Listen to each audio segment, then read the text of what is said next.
3, 2, 1, go. Okay, picture this. You're planning your next big trip. You're scrolling through the usual suspects, Paris, Tokyo, Bali. But what if I told you there's a place, a country that's 93% rainforest, where Dutch colonial architecture sits on the edge of the Amazon, and where you can witness ancient cultures thriving just a boat ride away from a bustling city? This is not your average vacation spot. This is a real, raw, unfiltered adventure. We're counting down the top 15 things to do in a country you've probably never thought of visiting, Suriname. And trust me, by the end of this, you'll be checking flight prices. This isn't just a list, it's a challenge. A challenge to step off the beaten path, to embrace the unexpected, and to find beauty in places the algorithm doesn't show you. Alright, kicking things off at number 15, we're starting in the capital, the historic inner city of Paramaribo. Now, you might hear historic city and think, okay, old buildings, yawn. But this place is different. It's alive. You're walking down these streets. It feels like a time machine stuck between the Netherlands and the Caribbean. The buildings are incredible. Massive wooden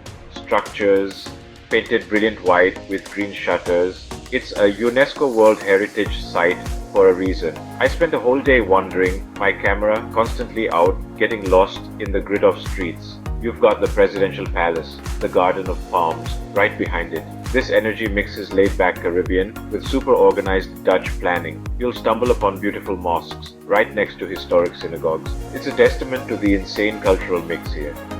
The wooden St. Peter and Paul Cathedral is one of the largest wooden structures in the Western Hemisphere. It's mind-blowing. The best way to do it? Just walk. Seriously, put the map away. Grab a water from a street vendor, maybe a local Parbo beer, and let the city guide you. It's the perfect place to get your bearings before you dive into the wild. Number 14 takes us from the city streets straight into the jungle. And when I say jungle, I mean jungle. Central Suriname. Nature reserve, 12% of the country. 1.6 million hectares of pure, untouched rainforest. Getting here isn't a walk in the park. It involves small planes and long boat rides.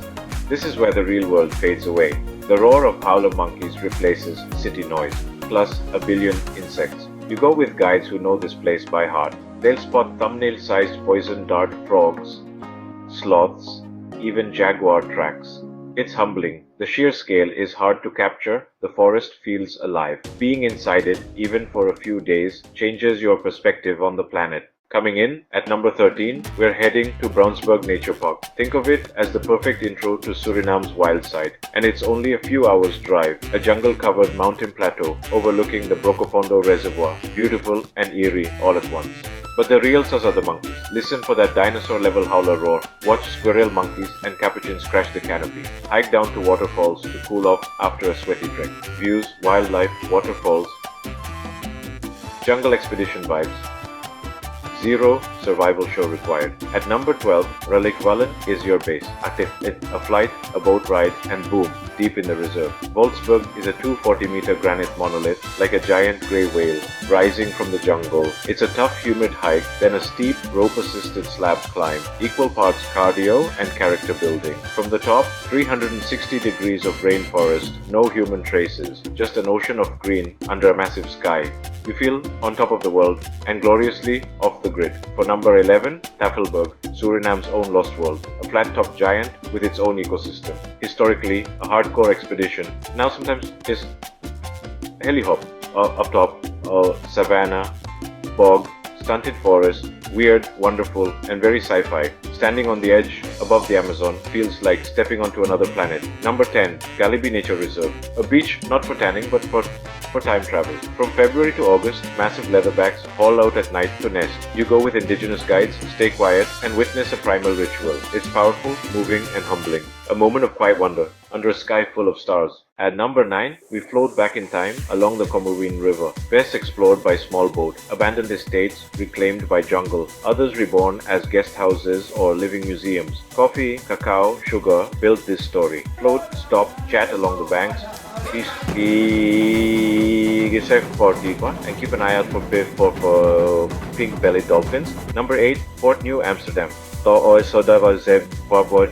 star-shaped earthen fort guarding two great rivers. It's an open-air museum with cannon cells and root-splitting ramparts in unmanicured, tangible history. Exhibits trace Suriname's diverse arrivals. sobering context with epic river views. Number 7. Jodin Savannah, 17th century Jewish settlement ruins, Berat Shalom, cemetery stones, and a complex legacy, a refuge for Sephardic Jews fleeing the Inquisition. Prosperity tied to plantations and slavery. Surreal, significant, unforgettable. Number 6. Pepperpot, ex-coffee and cacao plantation turned urban edge wildlife haven. Rent a bike, roll the main track, and spot monkeys, birds, even caiman. Wild yet wonderfully accessible.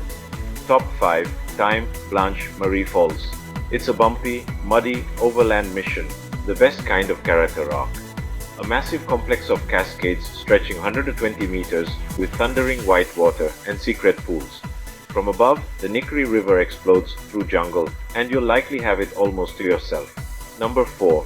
Broco Pondo Reservoir. A haunting lake of skeletal trees born from a 1960s mega project. Boatmen from nearby maroon communities glide through invisible channels like magic. It looks like another planet, and it's quietly beautiful.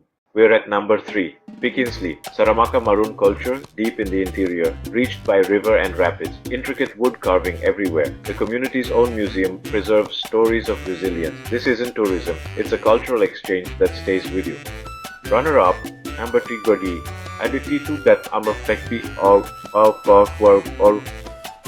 Sisipali Winnie Savannah. After endless forest, you burst into a boundless grassland with granite inselbergs. No roads, you fly in, connect with trio and Wayana guides, hike days, climb domes, and find ancient rock art. At night, the silence is loud and the stars feel close enough to high-five.